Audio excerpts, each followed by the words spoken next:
Bon. Alors déjà, je veux pas de commentaires sur mon pull. C'est un pull de Pac-Man, de jeux vidéo. Donc pour tous ceux qui pensent que c'est un pull de Noël, non, c'est pas du tout un pull de Noël, ok? Bon, c'est bon. Sur ça, on s'est mis d'accord, on peut commencer. Salut à tous, c'est HV, j'espère que vous allez bien. Aujourd'hui, on se retrouve dans une nouvelle vidéo. Et je me suis tout simplement dit, en regardant un film, j'ai pensé à cette série que j'avais fait sur ma chaîne qui s'appelait Série de films. Et que je sais pas si un jour je reprendrai ou pas. Et tout simplement, je racontais des anecdotes de tournage, tel ou tel film, de série de films. Et je me suis dit, mais c'est vrai que moi, j'ai des anecdotes de tournage à moi. Et je me suis dit, bah, pourquoi pas en faire une vidéo. Et c'est le cas aujourd'hui. Du coup, aujourd'hui, je vais vous raconter des anecdotes de tournage qui me sont arrivées. Alors que ce soit sur un tournage ou on va dire en lien avec le cinéma quand même pas mal. Parce que c'est pas forcément toujours sur un tournage. Donc voilà, j'espère que ça va vous plaire. C'est 5 anecdotes et c'est parti. Alors, cette première anecdote, elle est partie un peu loin. Je vous explique déjà comment ça s'est passé. Il s'agissait donc du tournage de Abdelatif Kechiche. Donc il a fait une appel pour avoir des figurants tout simplement. Et vu que bah moi ça se passait très proche de là où j'habitais à l'époque, quand j'habitais dans le sud, je me suis dit mais pourquoi pas, j'ai envoyé un mail, ma candidature a été retenue. Du coup, ce qui se passe c'est que j'ai mis mes potes sur le coup et on y allait donc à plusieurs. De tout ça donc on part en voiture, on va jusqu'au tournage. Donc le tournage c'était pour le film Mektoub My Love et le 1, c'est-à-dire pas celui qui est sorti, le deuxième. Donc ça reste un film qui a été sujet à controverse, enfin bref, on va pas rentrer dans les détails. C'est donc une scène de boîte de nuit et ça se tournait donc à la grande mode dans une boîte qu'ils avaient privatisée pour l'occasion. On était tous habillés dans le thème. Il faut savoir qu'ils nous avaient expliqué que le film se passe en 1994. Pas de téléphone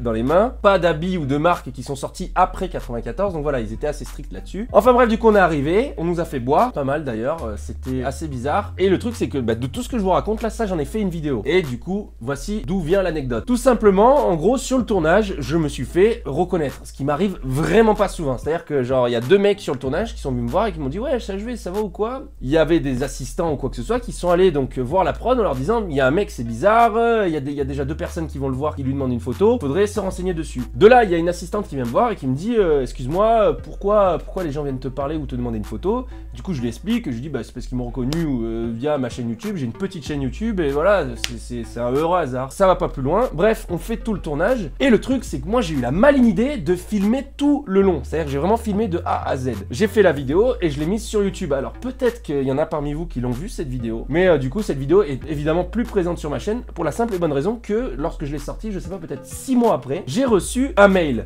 qui me disait voilà qu'ils sont tombés sur ma vidéo, qui comptaient m'attaquer en justice. Moi j'ai pas vu le mail tout de suite, bref ça a pris des proportions un peu grosses. Dans la précipitation, j'ai tout simplement supprimé la vidéo, enfin je l'ai enlevée de ma chaîne, depuis elle est plus accessible. Mais voilà, comment faire le con, c'est-à-dire faire une vidéo sur un tournage, donc c'est ma faute, je l'admets, j'aurais jamais dû faire une vidéo sur un tournage. Mais après j'avais pris l'exemple d'une autre vidéo dont je vais parler plus tard, où justement j'avais fait pareil et ça s'était bien passé. Donc voilà, c'était ma première anecdote, comment j'ai failli finir en tôle, voilà. Alors pour ma deuxième anecdote, et cette anecdote je vais vous l'expliquer après pourquoi c'est cette anecdote qui m'a donné envie de faire cette vidéo. C'est très simple, en gros j'étais à New York avec mes parents et donc ma soeur. En fait je voulais absolument voir la Trump Tower, mais le Trump Building, c'est-à-dire là où il vit, enfin là où il a ses 3 étages, son triplex, enfin un truc de fou. Et je voulais absolument la voir. Et le truc c'est que je suis un peu con, c'est que je me suis trompé, c'est-à-dire qu'en gros j'ai tapé Trump direct et j'ai vu Tower. Du coup on est allé là-bas, ça se passe à Wall Street, donc c'est dans le quartier de Wall Street, à New York. Le truc c'est que ce bâtiment, on est rentré par une toute petite entrée et ce bâtiment était ce jour-là fermé. Et je l'ai pas remarqué, donc on est rentré dans le bâtiment par une petite entrée. Et en fait le truc c'est que ça a donné sur de l'autre côté un endroit qui était complètement privé, qui avait été privatisé pour le tournage d'une série. On arrive du coup face au tournage, forcément des gens qui viennent vers nous et qui nous disent mais va falloir partir. Et moi je leur explique que je suis étudiant en cinéma à l'époque et que ça m'intéresserait de pouvoir regarder. Et donc le mec du coup devient beaucoup plus sympa, je lui dis que je viens de France, il me dit vas-y tu sais quoi, t'as qu'à rester, regarder le tournage un peu. J'ai regardé le tournage, vous voyez quand même qu'il y avait vachement de budget, genre il y avait de géants fonds verts qu'il y avait derrière, pas mal de figurants et c'était assez impressionnant à voir. Sur le coup je me dis mais la tête du mec qui filme en priorité, il me dit quelque chose. C'était tout simplement Jeff Daniels. Et Jeff Daniels donc il était en train de tourner une nouvelle série qui s'appelle 14 North. J'ai pas eu de nouvelles depuis, donc si j'arrive à vous trouver des extraits, je vous envoie ça là maintenant. Ce qui est drôle c'est que tout ça je l'ai filmé et j'en ai fait un vlog, mes vlogs aux États-Unis. Je peux tout simplement vous le montrer, vous avez dû voir l'extrait où on voit du coup Jeff Daniels. Et du coup je m'explique pourquoi j'ai pensé à faire cette vidéo, parce qu'en fait j'ai regardé Dumb et Dumber. Dans le film il y a du coup Jim Carrey et Jeff Daniels et ça m'a fait me rappeler cette anecdote et je me suis dit mais pourquoi pas la raconter en vidéo, même si j'avais déjà fait une vidéo dessus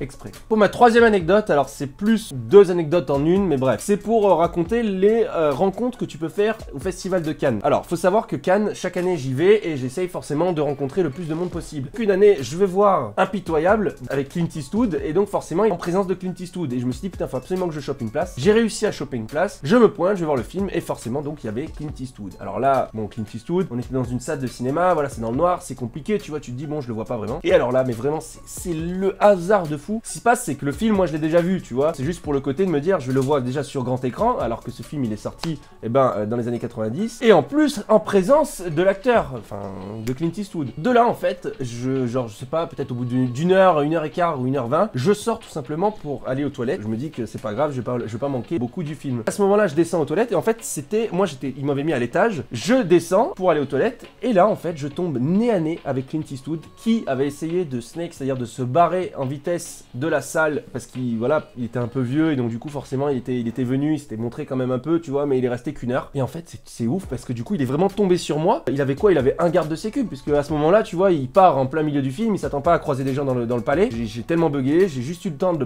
lui dire bonjour, de lui serrer la main. Puis voilà, ça s'est passé ultra vite et donc voilà, c'est un moment incroyable où j'ai pu rencontrer Clint Eastwood tout simplement parce que j'étais allé aux toilettes. Donc voilà, c'est une anecdote assez drôle. Et du coup, cette anecdote que je voulais coupler avec une autre puisque c'est une anecdote qui est plus récente, toujours au Festival de Cannes, mais pas le même. Il y a un acteur que j'ai vu qui était présent sur Cannes et que je voulais absolument voir, c'était Miles Teller. Alors pour ceux qui connaissent pas Miles Teller, je vous mets déjà une photo.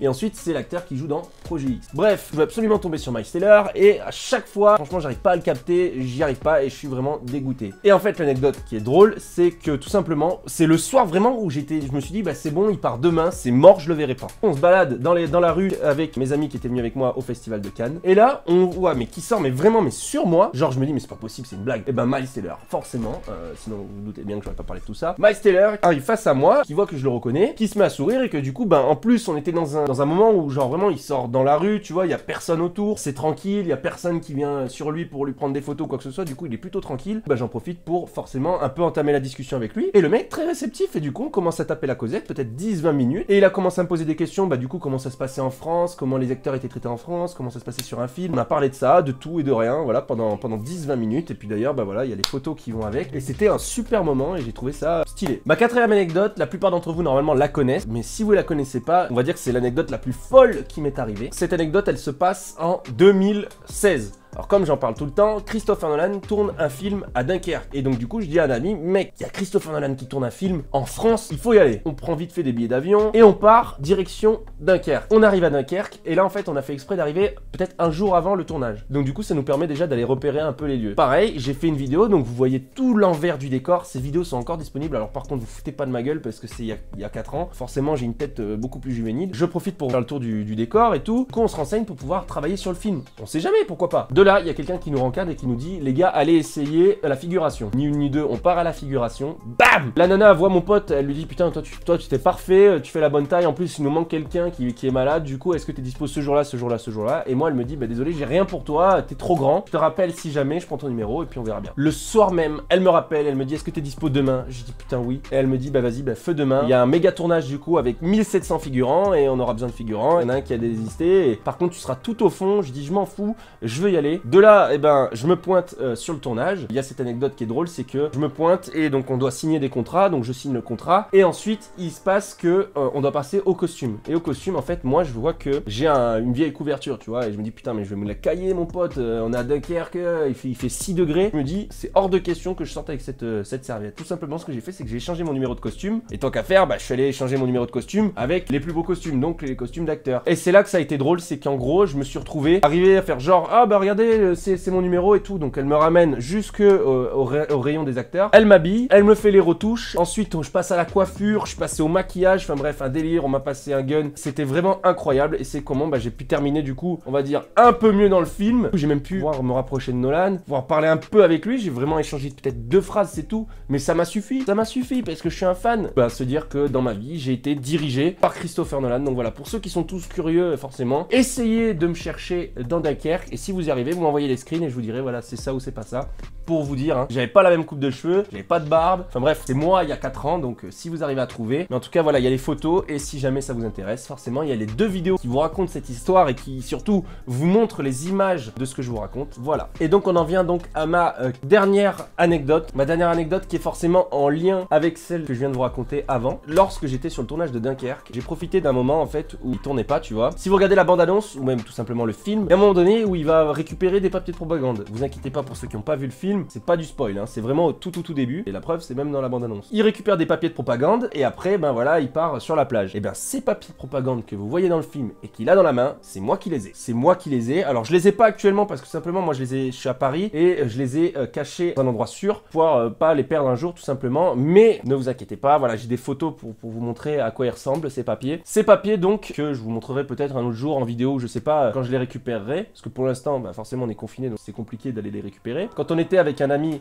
à Los Angeles, je me suis dit, mais ce serait sympa d'aller dans les bureaux de Warner Bros ou tout simplement visiter les studios. C'est ce qu'on fait. Je me ramène avec mes papiers pour pouvoir peut-être les faire authentifier ou j'en sais rien, tu vois. On arrive, donc on fait la visite des studios et c'est quelque chose quand même qui est assez encadré, mais t'as quand même contact avec des personnes qui travaillent chez Warner Bros. Et à un moment donné, du coup, j'explique ma situation. Je leur dis, voilà, j'ai récupéré ça sur le tournage de Dunkerque. Je leur montre les papiers et tout de suite, il y a un mec qui me dit que, putain, il me dit, c'est incroyable et tout, c'est fou ça. Il a l'impression de vouloir me montrer quelque chose de cool en échange. Et il me dit, mais de quoi t'es fan de Warner Bros? Est-ce qu'il y a une série qui est tournée ici qui t'intéresserait de voir ou quoi? Je lui parle de forcément Big Bang Theory. J'ai regardé les 10 saisons et je me suis dit, putain, c'est vrai que ça serait le truc, on va dire, qui me ferait le plus d'effet de voir le plateau parce que vu que tout se tourne au même endroit. Et le mec, il me dit, t'inquiète, pas de souci. Et il nous emmène là-bas sur du coup le plateau de tournage de Big Bang Theory. Alors pareil, hein, j'ai filmé en cachette pour pouvoir montrer, voilà, j'ai les images du plateau. Alors ils avaient tout recouvert avec des draps pour éviter que la poussière vienne justement sur les décors. Et le petit truc cool à la fin, c'est qu'en gros, bah, quand on est sorti, on est tombé du coup sur l'acteur qui joue Léonard. Et ça, c'était super sympa. On l'a salué, on a eu le temps de parler avec lui. Et j'ai même les images aussi, pareil. C'est ma manie de vouloir tout le temps filmer, même quand c'est interdit. Voilà, du coup, c'est tout pour ces anecdotes. Voilà, j'espère qu'elles vous ont plu. Je voulais vous dire aussi que je suis présent sur Discord. Donc voilà, si vous voulez qu'un jour on parle ou quoi, on papote, je vous mets le lien de mon Discord en bas dans la description. N'hésitez pas à aller sur Discord, vous pouvez poser des questions et j'y répondrai. Et puis aussi, n'hésitez surtout pas à me follow sur les réseaux sociaux, sur Instagram et sur Twitter. C'est les 2 réseaux où je suis le plus présent, on va dire. Et après, évidemment, il y a Facebook.